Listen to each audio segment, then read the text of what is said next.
How's it going, my fellow Guardians? Welcome to another Destiny 2 video. Today's video is a full guide for the new dungeon, Warlord's Ruin. This guide is for any Guardian looking to get a better understanding of the new dungeon with all the tips and tricks. So if you find any of the information in this video useful, you can support me by getting this video to 30 likes. Now without any further ado, let's jump right into the guide. So once you've loaded up into the new dungeon, you want to follow the path I'm taking on screen to get to the first boss. Now the path I'm showing here on screen is for anyone not using Strand. However, if you do use Strand, this part is very easy. You can just pretty much grapple your way all the way to the top without having to use these rocks to get up there. You can pretty much skip this little section right here.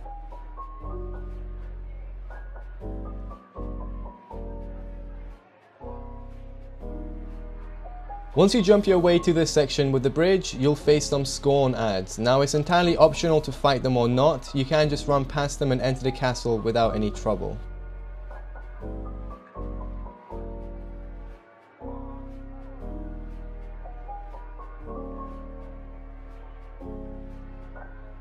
Rathil, First Broken Knight of Fikrul, is the first boss encounter. The mechanic for this encounter is very simple. Now once the fight starts, Scorn ads will spawn around the room. Shortly after, the boss will teleport each Guardian into their own cage. Now your time inside of these cages is limited because once the cage reaches the top, the spike traps will kill you. So to avoid this, you simply need to shoot the 3 blight eyes around your cage. The biggest tip I have for this bit is as soon as you're getting teleported, crouch and keep walking backwards whilst looking around your cage and scanning with your eyes. I've noticed when you're crouching and walking backwards, you actually can see a little bit more outside the cage, so it's super helpful. A great weapon for these blight eyes is the Sunshot. This beauty one-taps the eyes, and the Sunblast perk has a damage radius, which means that you can take out multiple eyes with one shot if they're close to each other. Once you destroy all 3 of your blight eyes, the cage door will open and you're able to jump down. When you're free, you can also help free your fire team by shooting their blight eyes outside of their cage as well. Now that you're back on the ground, if you look to your buffs, you'll see that you have Imminent Wish. Now this starts as soon as you're teleported,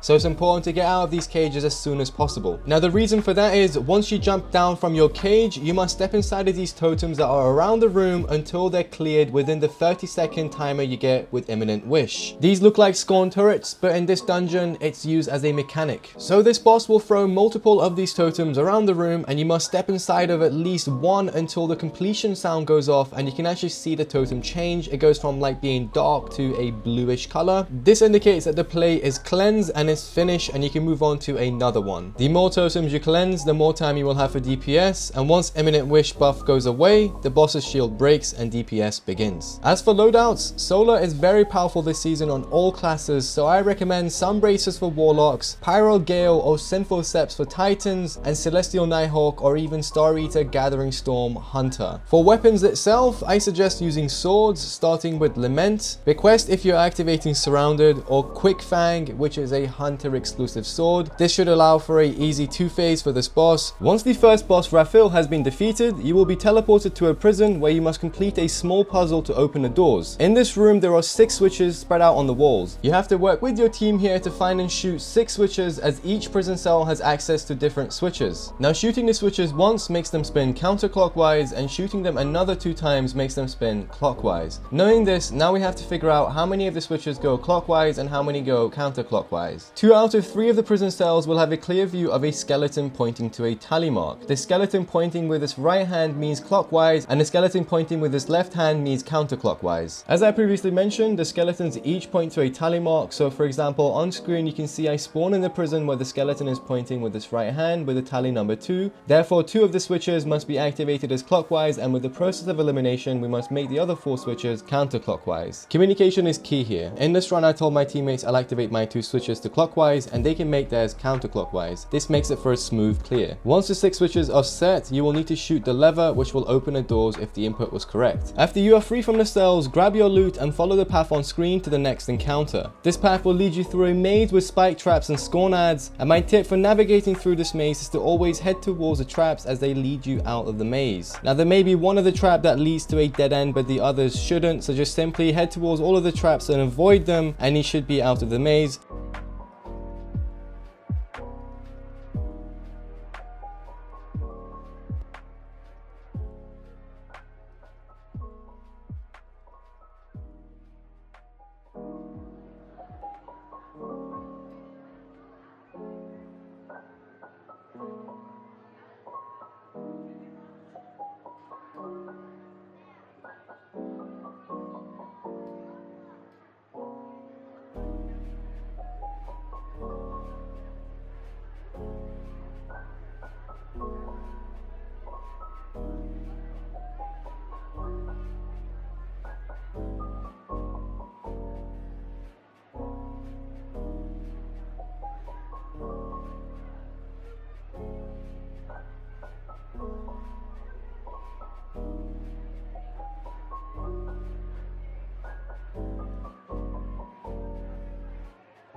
Locus of Wailing Grief is the second boss fight. The same totem mechanic used in the first boss fight is also used here with a bit of a change. This encounter starts with you shooting the blight in the middle of the room. The ogre boss will spawn, and shortly after, taken adds as well as 2 taken minotaurs will spawn in the middle. Blight eyes also spawn above the boss, stretching from the left side of the room to the right side of the room. Now the first thing you want to do is destroy the blight eyes, but leave one because it will start the encounter mechanic, which I will explain shortly. Once there is only one eye left, defeat the 2 taken minotaurs because they won't respawn until the next DPS phase. Around the room, Scorn will also spawn as well as 2 Scorn snipers on both the left and right side of the room. They can get quite annoying, so killing the snipers will also get them off the battlefield, otherwise the other adds will keep spawning in. To start the encounter mechanic, you must destroy the final blight eye, which will spawn a Scorn knight on both the left and right side of the room. During this mechanic, a freezing storm starts as well, which gives a biting cold debuff to everyone. Once this debuff hits 10, it will kill you, so to avoid death from the biting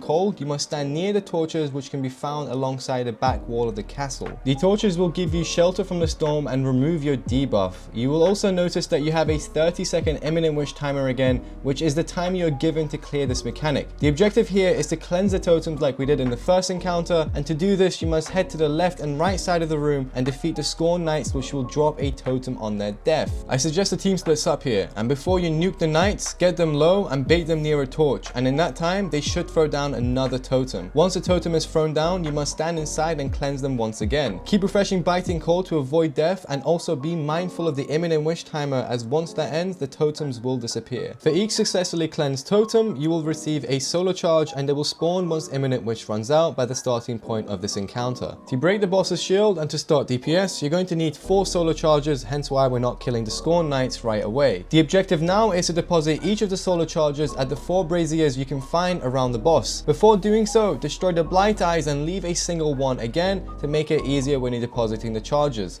DPS will start at the last plate you deposit at. When DPS starts, you can only deal damage against the boss inside of the circle around the brazier. During DPS, you will also get the biting cold debuff again, however you are safe inside of the circle around the braziers. You want to keep dealing damage against the ogre until he extinguishes the fire on the plate you're standing on, which then you must rotate to another plate. The best strategy here is to pick a starting DPS plate and rotate clockwise from there. If the team splits up and enters multiple plates, then you will have less time for DPS. So it's important to coordinate with your team and rotate together. For loadouts, I suggest Sunbracers for Warlocks, Pyro Gale or Symphoceps for Titans, and Celestial Nighthawk or Star Eater Gathering Storm for Hunters. Lucky Pants with Malfeasance is also a great option here for Hunters. It's a great choice for when you're running low on heavy and you can just switch to your Lucky Pants with the Malfeasance, and you will deal extra damage against this boss because this boss is a taken enemy. Rockets are great for this boss fight. I suggest having 1 person with Galahorn, 1 with Witherhoard, and 2 Apex Predators or other viable rockets, and make sure to have matching elemental surge mods equipped on your leg armor for that increased DPS. There is also a great artifact perk this season called Argent Ordnance, which gives a 15% damage bonus to your rockets, and it stacks with pretty much everything, so make sure to equip this perk as well. From here, deal as much as damage you can against the boss and just rinse and repeat what we just did to complete this encounter. After defeating the ogre, you must now head through the Traversal section to get to the final boss encounter. You can avoid all of the adds here again if you wish, but the ones at the end before the boss must be killed to open the path. Follow me again to get to the final encounter.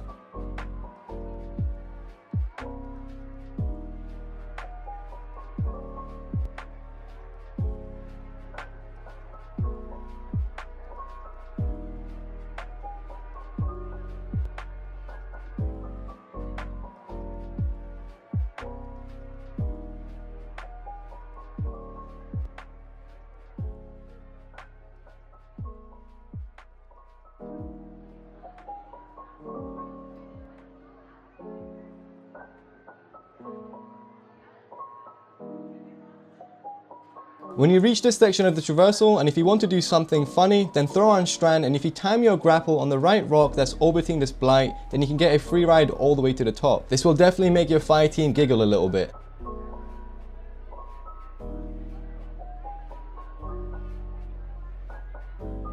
Otherwise, to do it normally, stick to the right side over here and follow the path I'm taking on screen.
Hefnd's Vengeance Blighted Chimaera is the final boss fight of this dungeon. This boss arena is split up into 3 huge platform chunks. When the encounter starts, the boss will spawn in front of you, as well as taking scions on the front, left, middle and right side of the platform. To progress this encounter, you must kill the taken scions, which spawns 2 wizards in the middle, and you want to go ahead and kill these as well. During all of that, Blight Eyes also spawn next to the boss, 3 on his left and 3 on his right. Destroying all 6 Blight Eyes will trigger the encounter mechanic, so only destroy the eyes once the team is ready.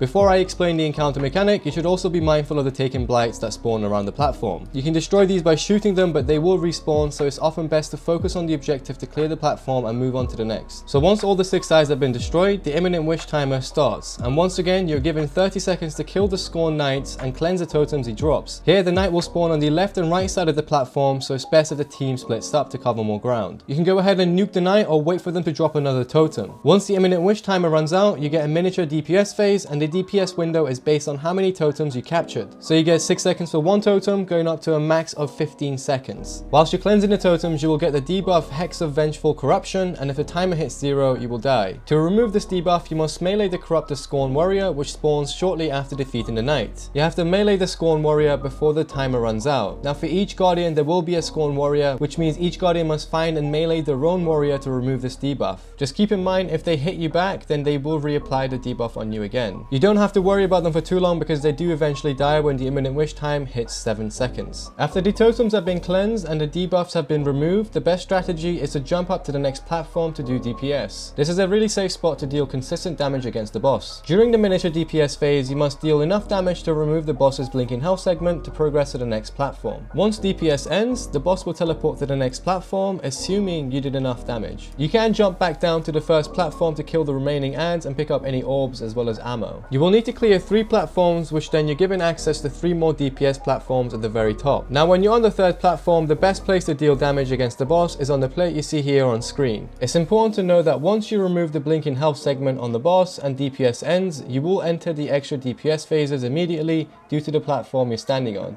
So if you want to have more time to prepare before the 3 extra DPS platforms, you simply have to do DPS on just the 3rd platform so you don't trigger the extra DPS phase immediately. On the final 3 platforms, you will be given a much longer time for DPS. A huge tip for this phase is you can lengthen the time you spend on each platform by never letting the boss have an entire set of eyes up at once. The eyes do keep respawning, but if you shoot them in between DPS, you will extend the time you have on the platform. If you don't manage to do enough damage to reach final stand, then you will be teleported to the first platform where you must repeat everything. When you reach final stand, the entire team will be teleported to the tower where you entered this final encounter. Here you have unlimited time to deal damage against the boss, and you can also move around the entire arena freely. For loadouts, I suggest Sunbracers for Warlocks, Strand Sympho Steps or Falling Star Thunder Crash for Titans, and Celestial Nighthawk or Star Eater's Gathering Storm or Malfeasance paired with Lucky Pants for Hunters. Weapon wise, range DPS is ideal. Rockets are good for damage here, such as Gallowhorn and Apex Predators again, Cataclysmic or Briar's Content for linears, or even snipers such as Izanagi, Supremacy and even Whisper of the Worm. Remember to have the matching Elemental Surge mods as well as Argent Ordnance from this season's artifact. Once Hefnd has been defeated, you will be rewarded your spoils as well as a beautiful view. Anyway Guardians, we have reached the conclusion of this video. I have had so much fun playing this new dungeon, and I hope that this guide will help many Guardians get through their own adventure in the Warlord's Ruin. Let me know your thoughts on the new Warlord's Ruin dungeon in the comments below and I'll check it out. If you found any of the information in this video useful, you can support me by getting this video to 25 likes. I'm also currently on the road to 10,000 subscribers, so if you're new to the channel, subscribe and turn on the bell icon so you don't miss out on any of my future Destiny 2 content. As always Guardians, thanks for watching, have a wonderful day and peace out.